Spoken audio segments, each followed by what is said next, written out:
20 বছর পুলিশে চাকরি করার পরে অবশেষে বৃদ্ধ হওয়ার পরে তাকে দেখেছি রাস্তায় ভিক্ষা করে থালা নিয়া। আফসোস, তার 3টা সন্তান রয়েছে, 2টা মেয়ে সন্তান রয়েছে। আসলে একটা সন্তান কলম স্বরাষ্ট্র মন্ত্রণালয়ে চাকরি করে, আর একটা মেয়ে আপনার হাই স্কুলের শিক্ষক, আর একটা সন্তান বিদেশে আছে। এইভাবে আসলে আরো একটি সন্তান রয়েছে, তাও আপনার বেশ ভালো পরিস্থিতিতে রয়েছে। আসলে সত্য কথা এর কারণ হচ্ছে যে সে 20 বছর চাকরি করার পরে, সরকারি চাকরি করার পরে অবশেষে রাস্তার পাশে কেন ভিক্ষা করে। আমি তার সাথে 1 ঘন্টা বসে কথা বলেছি। কথা বলার পরে সে আমাকে বিস্তারিত তুলে ধরেছে, তারপরে আমি এই ভিডিওটা করেছি। আসলে সত্য কথা বলতে কি, সে যখন চাকরি করেছে তার ছেলে সন্তান মেয়েদেরকে লেখাপড়া করেছে, মেয়েটাকে ভালো হাই লেভেল জায়গায় বিয়ে শাদী দিয়েছে। বিয়ে শাদী দেওয়ার পরে তারপরে তার যে ওয়াইফ ছিল, ওই সন্তানের মা ছিল, তার প্যারালাইসিস হয়েছে, এক ঢাল লাগিয়ে গেছে। লাগিয়ে যাওয়ার পরে ওই যে স্ত্রী, সে এইভাবে চেকুন হয়ে গেছে, সে এখনো জীবিত আছে। জীবিত থাকার পরও সে করছে কি, ওই বউয়ের খোঁজ খবর নেয় না। খোঁজ খবর না নেওয়ার কারণে তার মা কলম ওই সন্তানের কাছে থাকে। আর আপনার এই যে পুলিশ সদস্য ছিল, উনি কোনো খোঁজ খবর না নেওয়ার জন্য তাকে ঘর থেকে বের করে দিয়েছে। সে শূন্য পকেটে ওই ঘর থেকে বেরিয়ে গেছে। বেরিয়ে যাওয়ার পরে আবার সে একটা দ্বিতীয় বিবাহ করছে। দ্বিতীয় বিবাহ করার পরে ওই যে নতুন ওয়াইফটার, সে গার্মেন্টসে চাকরি করত। এইভাবে তাদের সংসার নতুন করে ভালোই দিনটা ভালো গেছিল। কিছুদিন যাবত এইভাবে 1 বছর 2 বছর ভালো যাওয়ার পরে ওই স্ত্রী তাকে ফালাইয়া চলে গেছে। এখন সে কোনো কিছু পায় না, না পারে কাজ করতে, না পারে কিছু করতে। এখন সে রাস্তার পাশে ভিক্ষা করে। তাকে কিছু টাকা আমি দিতে গিয়ে তার কাছ থেকে আমি বিস্তারিত শুনেছি। এর জন্য আমি বলি, আপনারা যারা এই ভিডিওটা দেখবেন, শেয়ার করে সবাইকে দেখার সুযোগ করে দিবেন। আর পাশাপাশি আমরা যারা বাপ রয়েছি, আপনার সন্তানকে সুশিক্ষিত করার পাশাপাশি আপনাকে আরবি শিক্ষা দিতে হবে। যদি আপনার সন্তানকে আপনি আরবি শিক্ষা দিতে পারেন, তাহলে কলম আপনার সন্তান ওই আরবি থেকে নবীদের হিস্টোরি, আল্লাহ পাকের হুকুম নির্দেশ, কিভাবে কি হয়েছে, মা বাবার সেবা যত্ন করলে কি হয়, এইগুলো কলম তারা শিখবে। কখনো মা বাবার মনে কষ্ট দিবে না। আর মা বাবা হইলেই হবে না, আপনি বাবা, আপনি মা, আমি বাবা, শুধু বাবা নাম হইলেই হবে না। সন্তানকে আপনি 4টা ডাল ভাত মুখে না দিতে পারলেও আপনার সন্তানের সাথে সুব্যবহার, সুসম্পর্ক, মাঝের মধ্যে হোক, 1 সপ্তাহ পর হোক, 2 মাস পর হোক, সন্তানকে বন্ধুর মতন ভেবে সন্তানের সাথে একটু ভালো মন্দ কথা বলবেন, ভালো মন্দ শেয়ার করবেন। আপনি ডাইল দিয়ে ভাত খাতে আছেন, আপনি আলু ভর্তা দিয়ে ভাত খাইতে আছেন, কোনো সমস্যা নাই। আপনি গরিব ছেলে সন্তানকে খাওয়াইতে পারতেছেন না, কোনো সমস্যা নেই। আপনাকে মাঝে মাঝে সন্তানদেরকে শাসন করতে হবে, আদর করতে হবে, স্নেহ করতে হবে।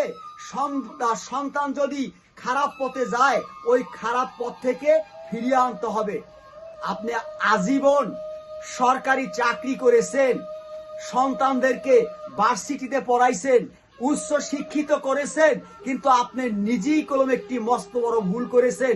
তা হচ্ছে আপনার প্রথম ওয়াইফ, সে যদি অকেজো হয়ে যায়, সে যদি দুর্বল হয়ে যায়, ওই ওয়াইফের অনুমতি নিয়া আপনি যদি ওয়াইফ অনুমতি দিতে, আপনি দ্বিতীয় বিবাহ করে আপনি ওই ওয়াইফকে নিয়ে এক ঘরের ভিতরে যদি থাকতে পারতেন, তাহলে সন্তানরাও মেনে নিত, পাশাপাশি ওই ওয়াইফেরও সেবা যত্ন হইতো, আপনারও দিন যাইতো।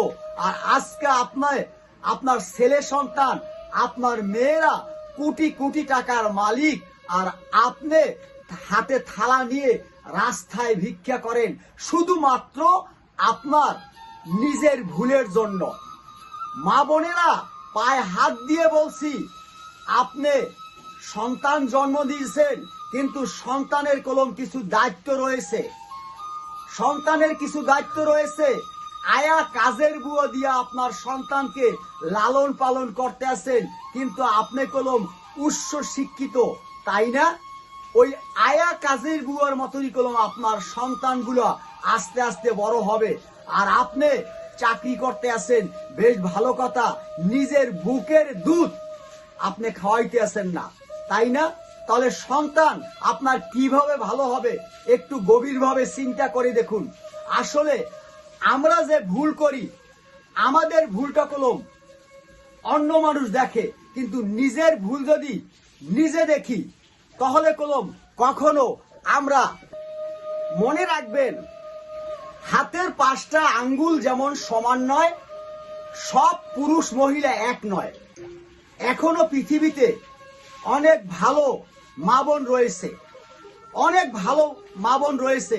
দেখবেন কিছু মেয়ে ছেলেরা আছে যে আপনার স্বামী কাজ করে অল্প, কিন্তু সেই অল্প অনুযায়ী সে 5 ওয়াক্ত নামাজ আদায় করে, আল্লাহর কাছে শুকরিয়া আদায় করে, অল্প পেয়ে শুকরিয়া আদায় করে, এবং সে অন্য মানুষ পোলাও খায়, কোরমা খায়, জর্দা ফেন্ডি খায়, ভালো কাপড় চুপড় পরে। যেই ঘরের মানুষ আপনার, যেই ঘরের আপনার সুশিক্ষিত ভাবে আস্তে আস্তে ধীরে ধীরে গরিব মেয়েরা বড় হয়েছে, ওই মেয়েরা কলম ভালো মন্দ খাওয়ার জন্য পাগল হয় না। এর জন্য আপনার সন্তানকে আরবি শিক্ষা দেবেন সর্বপ্রথমে। আপনার ছোট্ট সোনামণিকে আপনি আরবি শিক্ষা দিলে, আপনি যখন বৃদ্ধ হয়ে যাবেন, আপনি যখন বুড়ো হয়ে যাবেন, আপনি যখন অচল হয়ে যাবেন, আপনার সন্তান শিওর 100% গ্যারান্টি আপনাকে ফার্স্ট টু লাস্ট পর্যন্ত দেখবে। আমি যদি আমার বাবাকে না যত্ন করি, না সেবা যত্ন করি, বাবাকে সম্মান না করি, তাহলে আমার রূপ তো ওইভাবেই হবে, তাই না? আমি যদি আমার সন্তানকে সম্মান না দেই, আমার সন্তানকে আমি যদি আপনার ভালো শিক্ষা না দেই, শিক্ষা যদি নাও দেই, সন্তানকে যদি আপনার লোভ লালসা থেকে আমি যদি বিরত না রাখি, তাহলে তো বৃদ্ধ বয়সে আমার ওইভাবে হবে, তাই না? এর জন্য এখনো সময় আছে, এখনো সময় আছে। মানুষ হচ্ছে মৃত্যুশীল, যেই কোনো সময় আপনি আমি চলে যাব না ফেরার দেশে, কিন্তু আপনার আমার এই ব্যবহার, এই ভালোবাসা, এটাই থেকে যাবে এই পৃথিবীর বুকে। এই ভিডিওটা যদি সত্যি আপনার কাছে ভালো লাগে, আল্লাহর রাস্তায় এই ভিডিওটা শেয়ার করে সবাইকে দেখার সুযোগ করে দিবেন।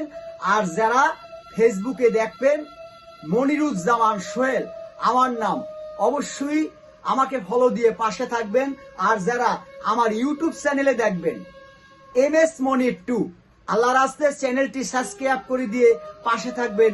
আমি যেন নিত্য নতুন ভিডিও আপনাদেরকে উপহার হিসাবে দিতে পারি। আসসালামু আলাইকুম ওয়া রাহমাতুল্লাহি ওয়া বারাকাতুহু। অবশ্যই মা ও বাবাকে সম্মান করবেন। মা বাবাকে সম্মান করলে আল্লাহ আপনাকে সম্মান ফিরিয়ে দেবে ইনশাআল্লাহ।